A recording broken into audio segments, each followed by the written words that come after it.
Spencer Rattler, my boy, you are in some serious, and I mean serious trouble. I would not want to be in your shoes. We're way past surreal. It is beyond unimaginable to think only a couple of months ago Spencer Rattler was projected to be the #1 pick in the NFL draft and win the Heisman Trophy. No, seriously, think about it. We almost forget that wasn't 2 to 3 years ago, that was 5 to 6 months ago. Time is flying by and Spencer Rattler's career is almost vanishing as fast as it came. By now, we all know that's not why he's in trouble, it's for a different reason. What's currently going on with Rattler is not ideal, and I'll leave it at that. We're going to talk all about it and dive deep into detail. But first, real quick, there's a lot of you guys watching, you enjoy the content, but you're not subscribed. Let's see how many new subscribers we can gain from this video. When you subscribe, it truly means a lot to me. Of course, I love it when you like the videos, but subscribing means you join the family and you really enjoy the content. Let's see if we can gain maybe 50 or 75 new subscribers, and in the next video, what I'll do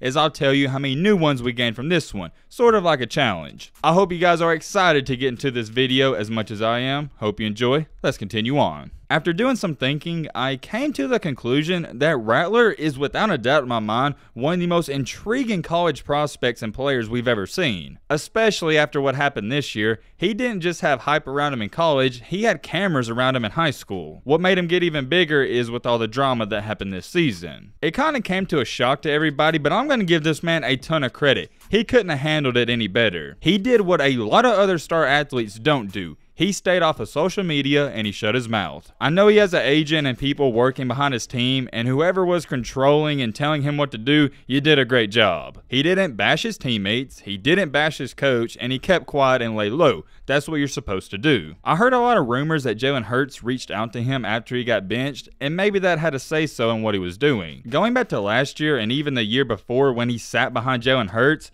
I never saw and he never appeared to be a big-time trash talker. The only time we saw his ego or cockiness show was in those high school films on Netflix. Besides that, you can't say too many bad things about him and you can't hold nothing against him. I'm gonna give him the benefit of the doubt. He's matured so fast, and come on now, who doesn't have an ego in high school? What high schooler, especially the #1 quarterback in the country, doesn't have an ego? Seriously, are we really gonna hold what he did in high school against him? I'm not. I hope you don't either. Fast forwarding back up to around a couple of weeks ago when he announced he was going to enter the transfer portal, this is where chaos started to happen. There was a lot of rumors, but the 3 main schools from the jump was USC, UCLA, and Arizona State. I also saw Arizona thrown in there as well. Those all seemed like okay fits. USC got thrown out quickly, and then it was narrowed down to UCLA and Arizona State. Those were the 2 front runners. Here's where things start to get rough. Fast forward in time to now, as to when I'm speaking,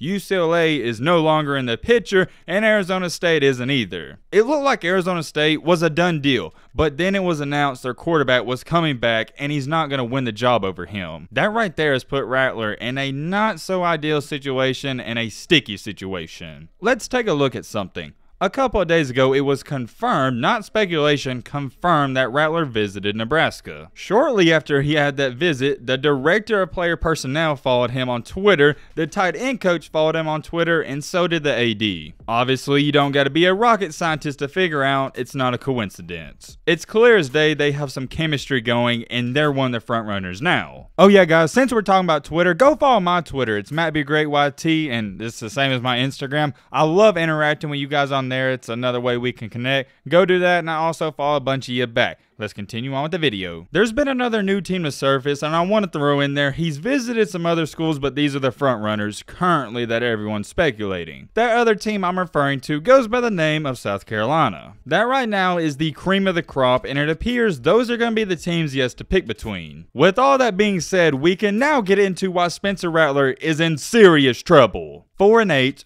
4-8, 5-7, 3-5, and 3-9. Those numbers I just read off to you is Nebraska's record in the previous past 5 seasons. Once again, I'll read them off so you can understand. 4-8, 4-8, 5-7, 3-5, and a miserable 3-9. Their most recent quarterback, Adrian Martinez, I don't think he's a good quarterback. I think he sucks. But that record is a reflection of the program, not just the quarterback. Nebraska's football team as a unit, they suck. I have some terrible news for you, Spencer. If you couldn't make the throws with the Oklahoma team and you couldn't win with them, you're not going to win with Nebraska. Nebraska is bad, and that is an understatement. The past 5 seasons for this team, it's been an embarrassment. What makes it even worse is every year the fans try to create this false narrative that they're going to improve and go 10-2. Like, no, it's not going to happen. It's Nebraska. It's not 1931. You're not getting any 4- and 5-star recruits. Nobody wants to go there. There is one bright side to this. Like I just said, nobody wants to go there, so more than likely he could win the starting job. But I mean, when you sit down and think about it, is it really worth it? I think he can go to a better D1 program like LSU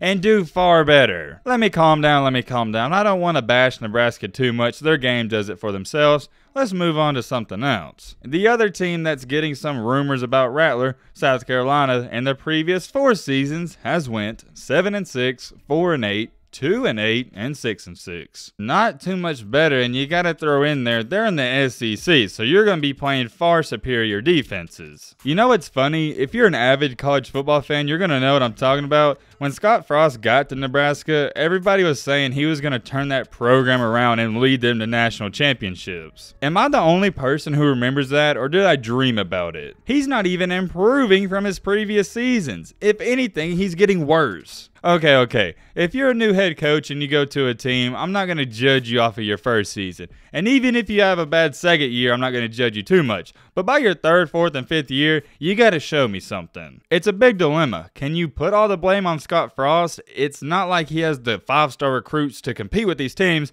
At the same time, if he was good at recruiting, he could get those guys. Like I said earlier, nobody wants to go to Nebraska, so I can't put all the blame on him. It's the location. I don't know why Rattler even visited Nebraska, and there's obviously something there. The entire coaching staff followed him. I'm going to say it right now before it even happens. If you decide to go there, my boy, you are in serious trouble. Remember who was getting all the blame for Oklahoma even when they were winning their games? It was Rattler. I can't imagine what's going to happen when he loses games at Nebraska. And here's the funny thing. You would think since they're terrible, their fan base wouldn't be that critical. No, their fan base may be even worse than Oklahoma's. For some odd reason, they expect their team to be great or good every single year. They need to come back down to reality. They're never going to be good. That's enough about Nebraska. They suck. You know how I feel about them. Let's talk about South Carolina. Even though South Carolina is terrible as well, it may be a better fit because the fans would love to have them. The difference between South Carolina and Nebraska, their fans, South Carolina's fans, they don't expect all that much. If they can win 8 to 9 games, they're happy. If you want me to keep it real, they won 6 games this year and their fans were loving it. Now that I think about it, it may not be as bad as an option as I originally thought. Still, don't forget, you're going to be in the SEC, and you got to play Georgia every season. You got to play LSU, and I believe they also play Florida. And then there's also a crossover game where every 2 to 3 years they have to play Alabama. So for Rattler, it's kind of pick your poison. No matter where you go, it's not going to be sweet. That's enough about Rattler. Let me know who you think he should go to down below. South Carolina, Nebraska, LSU, Arizona. What school would he fit best? Before we end off this video, I'm going to bring this up, end it off on a high note. College football, the video game, it's coming back in 2023. Some of you probably don't care, but for me, that was my childhood. I love that game.